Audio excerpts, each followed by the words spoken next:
Esta nos la trae, como podéis ver, The Objective también y nos cuenta. Esto es de ayer. El gobierno prepara un impuesto a las fortunas, a los ricos, vamos. La excepción gala que Macron retiró en 2018.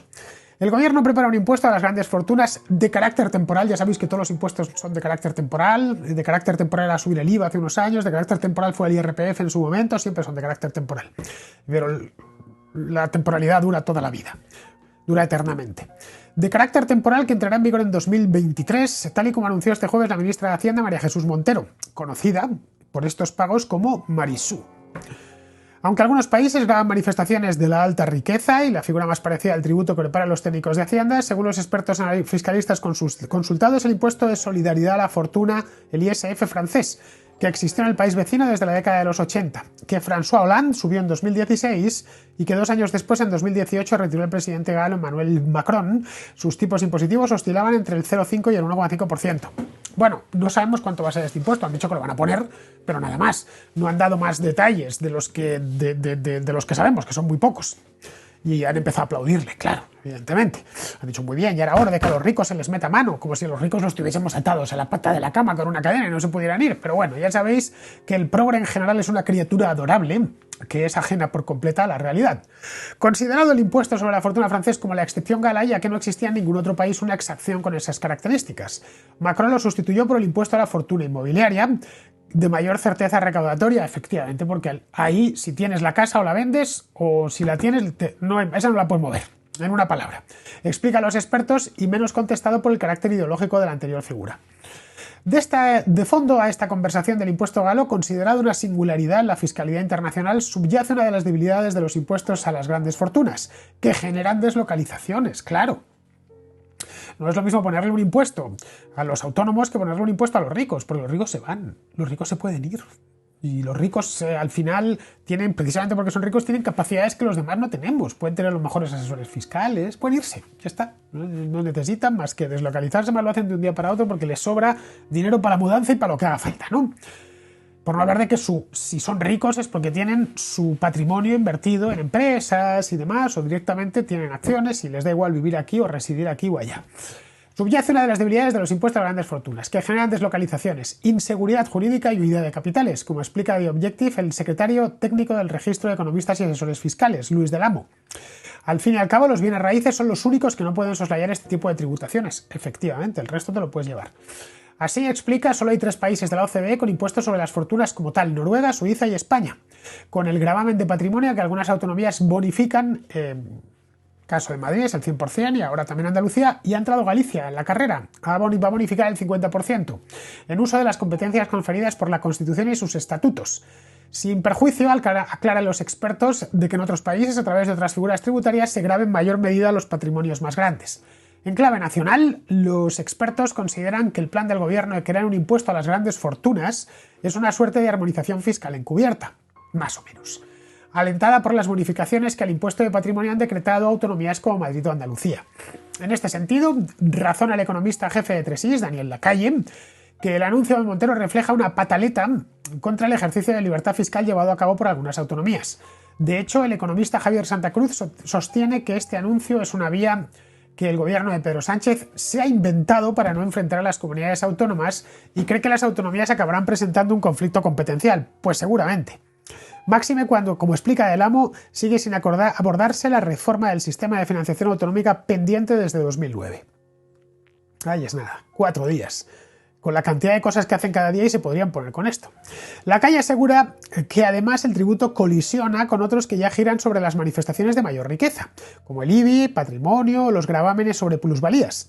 El profesor del Centro de Estudios Superiores, el CEF, Juan Fernando Robles, se posiciona en la misma línea al resaltar, en primer lugar, un fracaso estrepitoso, por cierto, del tributo francés. En segundo lugar, que aunque sea de forma temporal, un impuesto de estas características se superpone a otros tributos. Estamos hablando de pura doble imposición, una vez más. Lo que confiere un sesgo confiscatorio que puede fomentar la huida de capitales y cambios de domicilio fiscal, cosa que los ricos lo tienen muy fácil.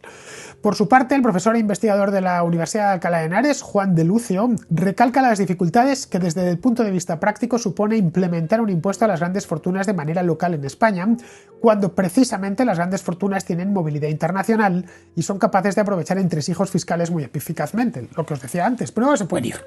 Tiene la capacidad esa. Cosa que, pues, la clase media no podemos decir, pues ya está, me voy a las Islas Vírgenes, o a, bueno, donde sea, a Liechtenstein. No puedes. Porque no puedes permitirte esas cosas, ya sea porque tu trabajo lo tienes aquí, porque eres un asalariado, o en el caso de que seas un autónomo, porque prestas los servicios aquí, o si eres un pequeño empresario, pues vas justito, ¿no? Y no puedes desmontar tu vida aquí, montártela en otro lado de un día para otro, porque te supone un gasto altísimo. Así que las verdaderas grandes fortunas sí lo pueden hacer. No les supone gastarse en una mudanza 1 millón de euros, no les supone nada porque son grandes fortunas. Bien, eso por un lado. Y luego, por otro, como bien dice este profesor de la Universidad de Alcalá de Henares, es que tienen además los mejores asesores fiscales del país, que van a buscar, se conocen y se les paga por ello, además, van a buscar dónde hay una deducción, dónde pueden saltarse esto de manera perfectamente legal. Así que al final, no sé, entre que no van a recaudar mucho por el hecho de que unos cuantos se van a ir, como pasó en Francia, y otros lo van a burlar a través de la propia ley, que es complejísima, pues no sé qué vais a recaudar, hijos de mi vida. Pero bueno, no lo hacen por esto, no lo hacen por la recaudación. ¿Dónde me había quedado? Aquí. Ningún país ha conseguido recaudar una parte relevante de sus recursos a través de este tipo de impuestos. Zanja de Lucio. Desde el Consejo General de Colegios de Gestores Administrativos de España, su presidente, Fernando Jesús Santiago Ollero, llama la atención a que se trabaja en el ajuste del déficit público también desde el lado de los gastos, y no solo desde el de los ingresos. Caray, lo que venimos diciendo la gente con sentido común en España desde hace 2 años. Chicos, gastad un poco menos, que tampoco pasa nada. Que está bien, que queráis que seáis muy generosos, pero no estaría tampoco del todo mal que fueseis un poquito austeros, teniendo en cuenta que los españoles ya lo estamos siendo en nuestra vida privada. Bien, esto ni se lo plantean, evidentemente, ellos creen que esto no va con ellos, no va con el Estado, esto solo va con el farcismo de los mercados y con el sector privado, que se ajuste, como se ajustó en la anterior crisis. Desde el lado de los ingresos, Santiago Ollero también considera que un impuesto a las grandes fortunas supone un ataque frontal a la libertad fiscal de algunas comunidades autónomas, y echa de menos que haya una hoja de ruta tributaria para sacar al país de la crisis. El presidente de Free Market International Consulting, Lorenzo Bernaldo de Quirós, otro gran economista, por cierto, considera que el impuesto sobre las grandes fortunas es demagógico, ineficiente y sin poder recaudatorio. Recuerda que España es uno de los países con mayor progresividad fiscal y uno de los 3 que mantiene la imposición patrimonial. Y concluye, además, que hacer tributar a los más ricos no mejora per se las finanzas de las rentas bajas. No. En el caso de que se recaude algo, mejora per se las finanzas del Estado. Y eso no es sinónimo de que mejoren las rentas bajas. No hay que darle muchas más vueltas. La propuesta del socio de coalición de gobierno, Podemos, sobre un eventual impuesto a las grandes fortunas apuntaba a patrimonios de más de 1 millón de euros con un mínimo exento de 400.000 euros por vivienda habitual y unos tipos desde el 2% para patrimonios superiores al 1 millón de euros hasta el 3,5% para los patrimonios mayores de 100 millones de euros. En este último tramo, bueno, digamos que en España se quedará sin patrimonios de más de 100 millones de euros o quedarán pocos. Todos los que puedan se largarán. En este último tramo se sitúan los 1.000 patrimonios más altos del país. La propuesta de Podemos excluía la posibilidad de que las autonomías bonificaran el tributo. Hombre, evidentemente, claro, estos quieren la descentralización, pero no con las cosas de comer suyas. Quieren la descentralización con otros temas, pero no con estos. Bueno, pues aquí lo tenemos. Esto se ha quedado ahí, no sabemos, tenemos simplemente la noticia. Van a meter un impuesto, entre comillas, a los ricos. Y ya veremos por dónde va, cuánto es. La propuesta de Podemos, como vemos, es muy ambiciosa, como podía ser de otra manera. Y os decía antes que esto no iba en la dirección de recaudar, porque es que aunque no se vaya un solo rico, van a recaudar poco. Ya os digo, los ricos pueden permitirse los mejores bufetes de derecho tributario y los mejores asesores fiscales.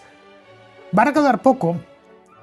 Eso más o menos es una cosa que todos tenemos claro, pero es que les da igual, esto es una cuestión ideológica.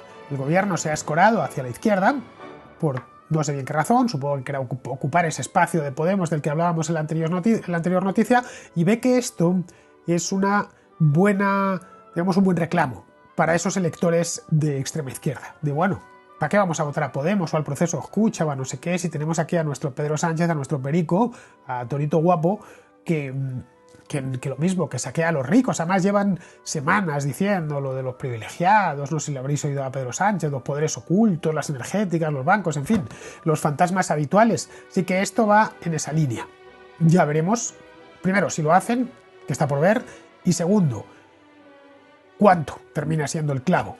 Desde luego, es una medida genuinamente electoralista. Nada más, genuinamente electoralista, concebida para el ciclo de elecciones que tenemos a lo largo del año que viene.